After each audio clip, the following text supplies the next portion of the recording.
Hi, it's Nick, the audiologist from Oxford Hearing Centre. This poor lady had been suffering with very poor hearing for 2-3 months. Hadn't been able to use a hearing aid properly, and has had a history of some problems with her ears in the past, so I elected not to syringe her ears. I'll warn you now that this is quite a long process. It's going to get quite gory halfway through, so sit back and watch this, but I'll warn you it does take a while.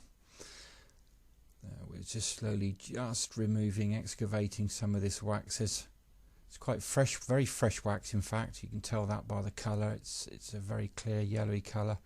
Very old wax is a very dark black colour. There's a lot of dry skin with this as well.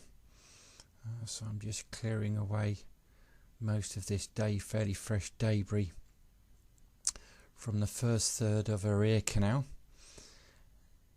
Just slowly, just removing bits at a time, just to being very careful that we're not putting too much pressure, because we don't know just how large this mass is at the moment. You'll notice there's some liquid mixed with it. That's some medication from her GP, and some olive oil mixed in there as well that she's tried to use herself.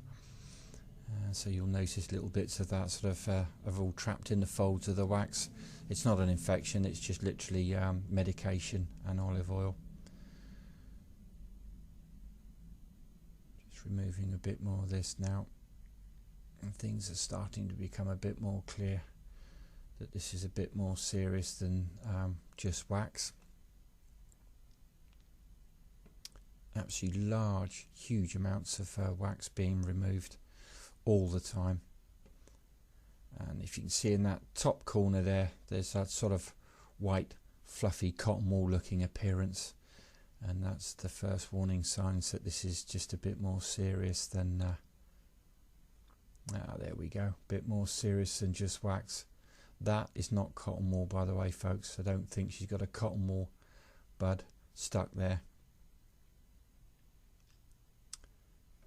This is a far more serious infection called otomycosis. It's a fungal infection, sometimes known as Singapore ear, because it's hot and humid conditions that this seems more prevalent in. So we're just literally gonna just completely remove all of this debris now. Just remove all the infection that's actually growing. The bacteria is actually just growing on the wax. You'll notice there's certain portions of the wax there that's got wax and the fungal infection sitting on top of it.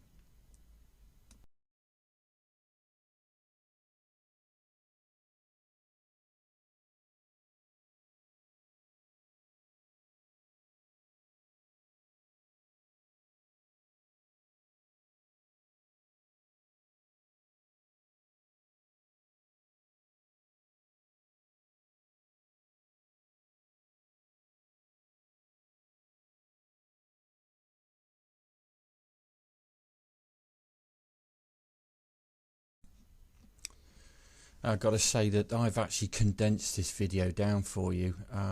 It takes nearly 10-11 minutes. Patient was absolutely fine, no discomfort whatsoever through the whole process.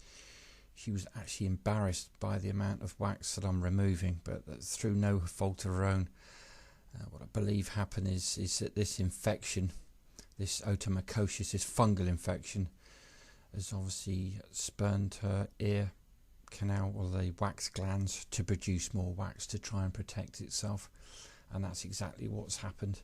And of course the trouble is it then renders any medication completely useless, because it just gets completely swamped in the wax and not the areas. There's even there a little bit, you can see that little furry bit, just the top left hand corner still on that little bit of wax right at the back there.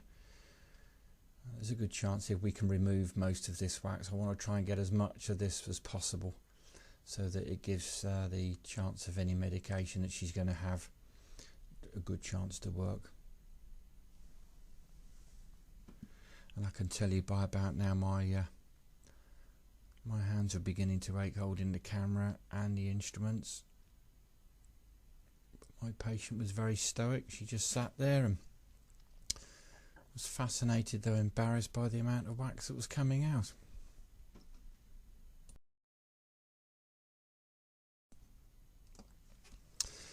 Now that looks like we're finally getting to the end now. There's a little bit there just at the end.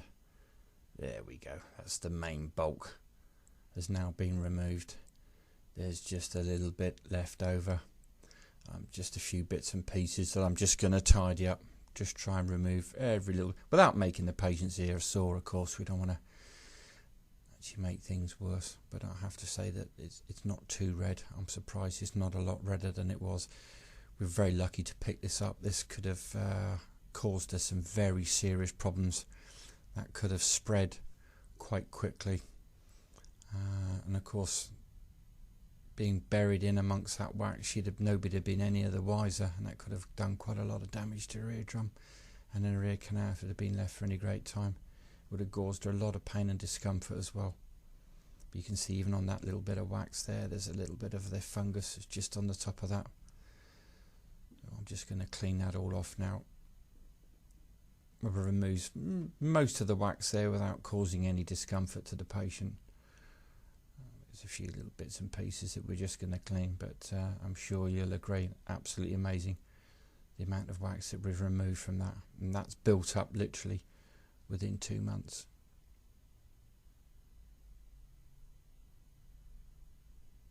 So that's all nice and clear now.